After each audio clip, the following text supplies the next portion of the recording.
Sa impormasyon ni Senator Riza Hontiveros, mayroong 3,650 na miyembro ang kulto, kabilang ang 1,587 na menor de edad. Ibinunyag din ng senadora na may sariling gobyerno ang kulto ni Senyor Aguila na ang pangalan ay Nueva Jerusalem Esperanza Ministry Government at may mga ebidensya ring ipinakita ang senadora ng mga resibo. Bukod doon, nag-i-issue rin daw ang kulto sa kanilang komunidad ng sarili nitong birth certificate, marriage certificate at maging death certificate. Si Senyor Aguila pa raw mismo ang nagkakasal, nagbibinyag, nagpaparusa at nagbibigay ng utos sa kanila. Ang tawag sa gobyerno nila, Nueva Jerusalem Esperanza Ministry Government. Pambihira, mayroon pa sila sariling Ministry of Budget and Finance. Mamaya, ilalahad din ng ating mga witness kung paano sila pilit na pinakasal sa mura nilang gulang, some as young as 12 years old, mismo ng tinatawag nilang Senyor Aguila. Pero ito pong ipapakita sa inyong family planning form ay paunang patunay. Ito ay mga miyembro ng SBSI at kita naman sa address nila na kapihan. Mga menor de edad ito. Halimbawa, itong isang pinapakita ko, ang edad niya ay 15 years old. Based on this document, siya po ay may isa ng anak at ang civil status niya ay married. Pag chinek ang local civil registrar, wala pong record ng kasal, ng pagpapanganak, ng pagkamatay.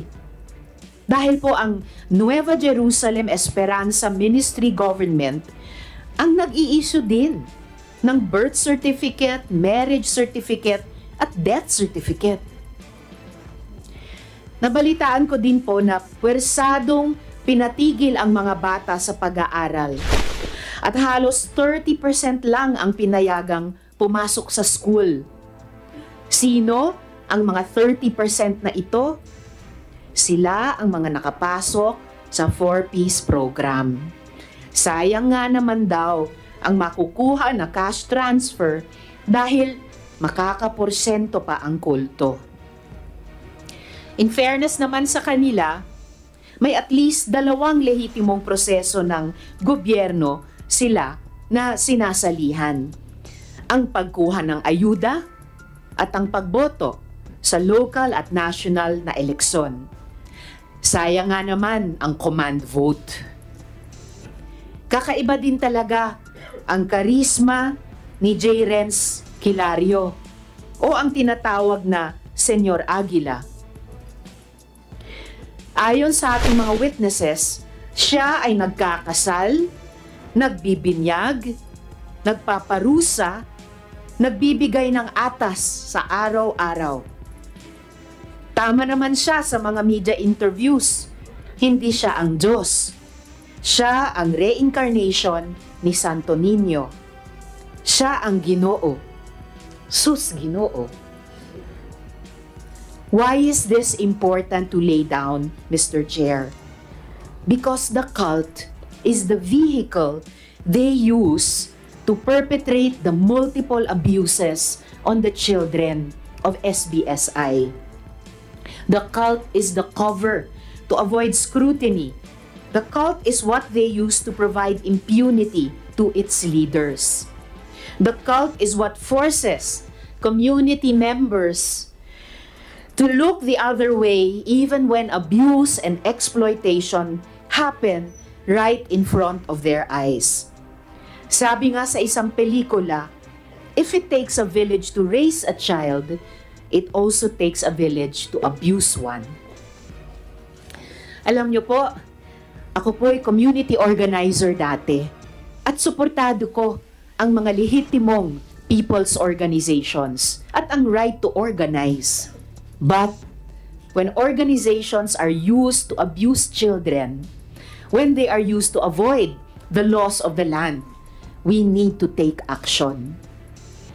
Ako po'y nagpapasalamat sa mga ahensya ng gobyerno na mabilis na nagresponde, lalo na ang DOJ, including the IACAT and the Bureau of Immigration at ang DSWD. Nagpapasalamat din ako sa Diocese of Surigao para sa kanilang panawagan para sa kaligtasan ng mga taga-Kapihan na biktima ni J. Renz at ng kanyang mga kasama. Sa mga residente ng Kapihan at miyembro ng SBSI, wala po kami balak na tanggalan kayo ng tahanan at ng komunidad. Ang gusto namin ay mapanagot ang mga may sala.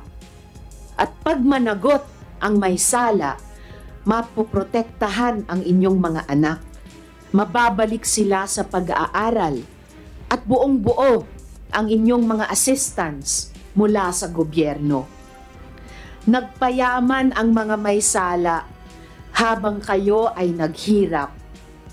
Pinilit nila kayong ibenta ang inyong mga lupa at bahay at pinatira kayo sa mga barong-barong. Samantalang sila, hindi nila binenta ang kanilang mga ari-arian. Saktuhon nato ang sayop. Dili mo na mo pasagdan. Please. Well, actually, Mr. Chair, isa na lang talaga or isa pa rin yung tanong ko eh. Kina Senyor Aguila. Nahawa ako sa inyo, Chair. Muti ko nang siyang tawaging Haring Aguila. Pero Senyor Aguila ang gusto niyang itawag, ang tinatawag sa kanya dun sa Kapihan. So, siguro tanungin ko na lang, minsan pa, para for the record, kasi ito naman yung tanong na nagpasimuno nitong investigasyon ng aming mga resolusyon nung tumakas yung mga bata, kinukop ni na Mayor at ng MSWDO, nauna ng inaksyon na ng NBI, ng IACAT, and then nakapag-investiga tayo dito ngayon.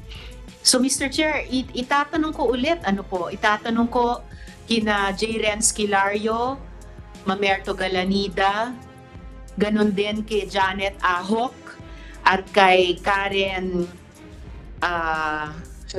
Sanico. Yung isa sa pinakatanong ng investigasyong ito, may child marriage ba sa Kapihan? Kasi meron po tayong di kukulang sa 4 na mga witnesses nag-a-attest dito sa child marriages sa Kapihan. Kasama na po yung isang actual party to the marriage, si Elias Jane. Meron din po tayo, at ipinakita ko kanina, Mr. Chair, sa opening statement, isang official document na ang pamagat ay Family Planning Certificate, kung saan yung minor, 15 dun sa form, ay indicated na married ang civil status. At kayo po, Mr. Kilario, kayo po, Senyor Aguila, ang presidente ng SBSI on official record. Meron pa ngang hindi tayo na pag-usapan, Mr. Chair, Senyor Aguila, na pinapa-family planning pa talaga yung mga menor de edad na babae na pinapakasal nyo sa mga lalaking of legal age. Na nalalagyan sila ng, ano ba yun? Implant para sa family planning. So, patuloy pa ba kayo nagde-deny na may child marriages? So, nangyayari po ba ang child marriages sa Kapihan, Senyor Aguila, Mr. Kilario? Hindi po nangyari.